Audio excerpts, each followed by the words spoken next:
বন্ধুরা আসসালামু আলাইকুম। আজকে আমি নোয়াখালী থেকে ছেড়ে আসছি 9:40-এ ঢাকা আরামবাগের উদ্দেশ্যে যাইতেছি।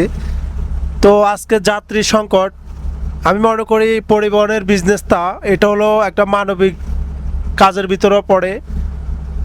মালিকের কোটি টাকার সম্পদ রাস্তায় চলতেছে, অনেক সময় যাত্রী হতেছে কম, অনেক সময় বেশি হতেছে। তো অনেকে আড়াল থেকে মনে করে যে পরিবহনের বিজনেসে অনেক লাভ। আমি এই পরিবহনে 2012-তে আসছি। তো আসলে পরিবহন জগতে 2-3টা গাড়ি নিয়ে যারা বিজনেস করতে আসে তারা সবসময় লসে থাকে।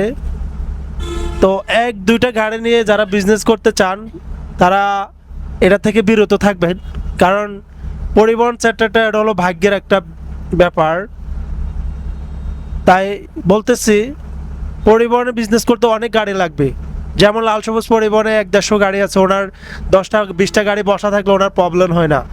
যারা একটা গাড়ি নিয়ে 2টা গাড়ি নিয়ে বিজনেস করতে আসেন, ধরেন আপনার 2টা গাড়ি, একটা গাড়ি রাস্তায় দুর্ঘটনা ঘটছে, আরেকটা গাড়ি রানিং আছে, কিন্তু আপনি যে ওই গাড়িটাকে ঠিক করে নেবেন আপনার সামর্থ্য কুলাচ্ছে না বা কিস্তি আসতেছে, তখন আপনি কি করবেন?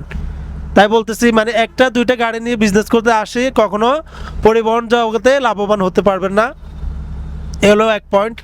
2 নম্বর পয়েন্ট হলো আমরা এই যে আজকে এই বৃষ্টির ভিতরে চলে আসছি গাড়ি নিয়ে, যাত্রী হয়েছে মাত্র 9 জন না 10 জন। তো একটা গাড়ি ঢাকা আপ ডাউনে আমাদের 20,000 টাকা খরচা আছে। তার ভিতরে আমার মালিকের 2টা গাড়ি 3টা গাড়ি নয়, ওনার গাড়ি অনেক। আমার গাড়িটা খালি গেল, পিছনের গাড়িটা ভর্তি যাবে। তো ওনার লাভ হবে, ওনার লস হবে না, কারণ ওনার পাম্প ওনার নিজের এবং গাড়ি ওনার সবগুলো ওনার, এবং ব্যানারে যে বডি গ্যারেজ ওনার এবং পাম্প ওনার নিজের, তো ওনার লস নাই। তো আমি মনে করি যারা 1-2টা গাড়ি নিয়ে বিজনেস করতে চান তারা কখনো এই কাজগুলো করবেন না, এটা থেকে বিরত থাকবেন। আর যাত্রীদেরকে সবসময় আপনারা ভালো সেবা দেওয়ার জন্য চেষ্টা করবেন, কারণ মালিকের কোটি টাকার সম্পদ, যদি আপনি যাত্রীদেরকে ভালো সেবা না দিতে পারেন তাহলে তো আপনার পরিবহনের বিজনেসের যে লাভটা, এই লাভটা হবে না। আজকে যদি আপনি যাত্রীর সাথে ভালো আচরণ করেন, ভালো কিছু করেন, এক্সপ্রেস দেখেন, তাহলে আপনার পরিবহনে যাত্রী হবে। তো সকল চালক এবং স্টাফ সুপারভাইজার উদ্দেশ্যে বললাম। আর আজকে বৃষ্টি হচ্ছে, আপনারা অবশ্যই রিল্যাক্সে গাড়ি চালানোর জন্য চেষ্টা করবেন। ওভার স্পিডে কেউ গাড়ি চালাবেন না। যারা ওভার স্পিডে চালাবেন তারা যে কোনো টাইমে দুর্ঘটনা ঘটবে, কারণ বৃষ্টির ভিতরে গাড়ি ব্রেক কম হয়, যার কারণে ওভার স্পিডে চালানো যাবে না। আর ওভার স্পিডে যারা চালায় তাদের পক্ষে আমি মনে করি পারাপারি করে গাড়ি চালাবে যে সে যাবে জমের বাড়ি, রিল্যাক্সে গাড়ি চালাবে যে সে যাবে নিজ বাড়ি। অতএব সময় থেকে জীবনের মূল্য অনেক বেশি। আমরা 64 জেলার ড্রাইভার ভাইয়েরা রিল্যাক্সে গাড়ি চালাবো। যাত্রীরা অনেক ধরনের অনেক কথা বলবে।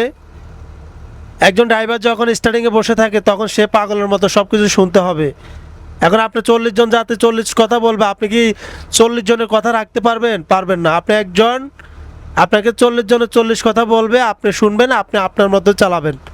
কারণ এমনও ফ্যামিলির লোক আছে আমার গাড়িতে যাত্রী, একজনের ইনকাম দিয়ে পুরো ফ্যামিলিটা সে চলতেছে, কিন্তু আজ যদি দুর্ঘটনা, তার একটা পা চলে যায় বা সে লাইফের থেকে চলে যায় বা ওনার লাইফটা শেষ হয়ে যায় বা এই দুনিয়া থেকে পরপারে চলে যায়, তাহলে ওনার ফ্যামিলির কে দেখবে? তাই বলতেছি ড্রাইভাররা সবসময় নিয়ন্ত্রণে গাড়ি চালাবেন। ইদানিং অনেক অ্যাক্সিডেন্ট হতেছে, সোশ্যাল মিডিয়াতে আসলে দেখি গাড়ি অ্যাক্সিডেন্টে অনেক মানুষ মারা যাচ্ছে, বাইক অ্যাক্সিডেন্টে মারা যাচ্ছে। আসলে আমরা যারা সুস্থ আছি সবসময় আল্লাহর কাছে শুকর করি, এবং যারা অসুস্থ হাসপাতালে গেলে বোঝা যায় যে আসলে অসুস্থতা কতটা কষ্টকর। যাই হোক, আল্লাহ সবাইকে ভালো রাখুক, সুস্থ রাখুক এবং বোঝার জন্য তৌফিক দেখ। সবাই ভালো থাকবেন, সুস্থ থাকবেন। লাল সবুজ চালক ফেমাস ত্রিপনের জন্য সবাই দোয়া করবেন, যেন ফেমাস ত্রিপনের সবসময় মানবিক কাজগুলো করতে পারে। আসসালামু আলাইকুম।